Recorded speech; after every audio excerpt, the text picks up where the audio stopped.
Hi, I'm Danny Hunter, Victorian Chief Executive here at the Urban Development Institute of Australia. Well, the issue of affordable housing is an important issue that rightly gets a lot of airtime within our membership and our conversations with government. In Victoria, we have been grappling with years of underfunding by successive governments in the affordable housing sector, and there is a growing push for the development industry to make up for this. Published in the Herald Sun today, I have called for the Victorian Government to work with the urban development industry and the community housing sector to come up with real and tangible solutions to deliver more affordable housing dwellings. Our members have told us that certainty, consistency and real solutions are the principles for UDIA Victoria to advocate to government. So we have called for a levy to be considered by government to replace the current inconsistent, uncertain and unworkable way that affordable housing is being sought from our industry by councils and state government. Here's a little bit of what I had to say in the Herald Sun. Home ownership is becoming a distant dream for too many Victorians. There is an increasing number of people in our community at risk of having nowhere at all to call home. We have reached a tipping point where government, the community housing sector and the urban development industry must come together to deliver long-term systemic affordable housing supply. Affordable housing is for those in our community who cannot afford to rent or to buy a home at market rates. These people are living on very low and moderate incomes and qualify for housing that does not put them in housing stress. But Victoria is facing a frightening shortfall of affordable housing dwellings.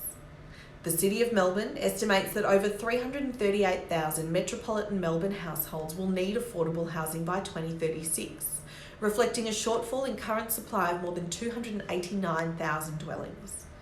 They also say that when we invest in affordable housing, we all reap the benefits. The City of Melbourne estimates that for every $1 invested in affordable housing, there is over $3 of value for the community. This value comes in the form of reduced crime rates, reduced domestic violence, health cost savings, in educational benefits and economic value.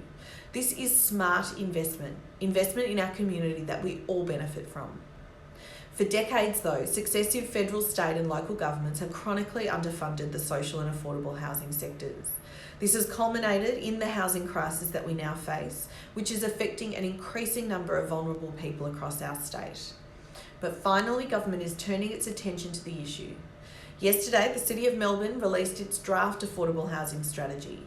At the state level, the Victorian Ministerial Advisory Committee on Affordable Housing has delivered its recommendations to the Planning Minister on how our planning system could facilitate the supply of more affordable housing.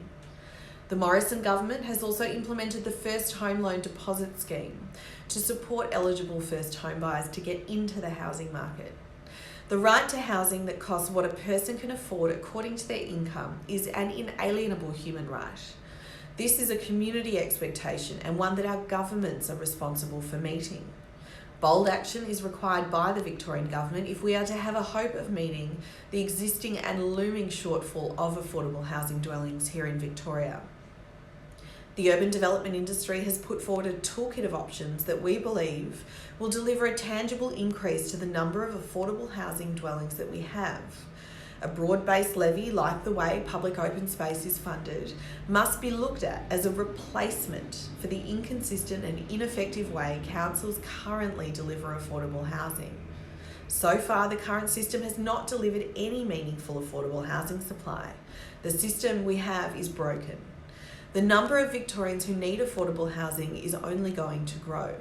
As cost of living pressures continue to rise and wage growth remains stagnant, the need for affordable housing dwellings will become more pronounced. The current rebound in housing prices here in Melbourne will put housing affordability back in the spotlight.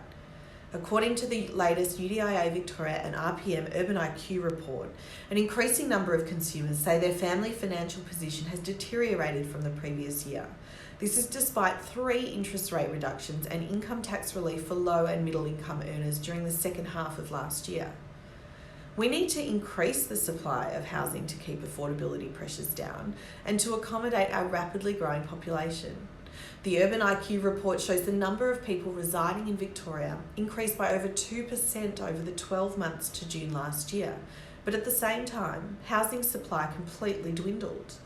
In the year to December 2019, approvals of apartments, which have a lower price range and are a more realistic option for affordable housing, absolutely plummeted.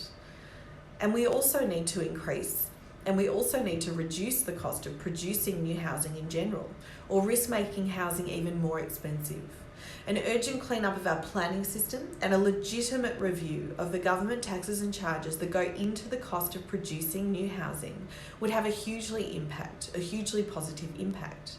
If we don't address the cost and supply of new housing, we will see the need for affordable housing increase at an even faster rate in coming years. Change is on the horizon, and the urban development industry is ready, waiting and willing to partner with government to deliver the affordable housing we need. Thank you for listening.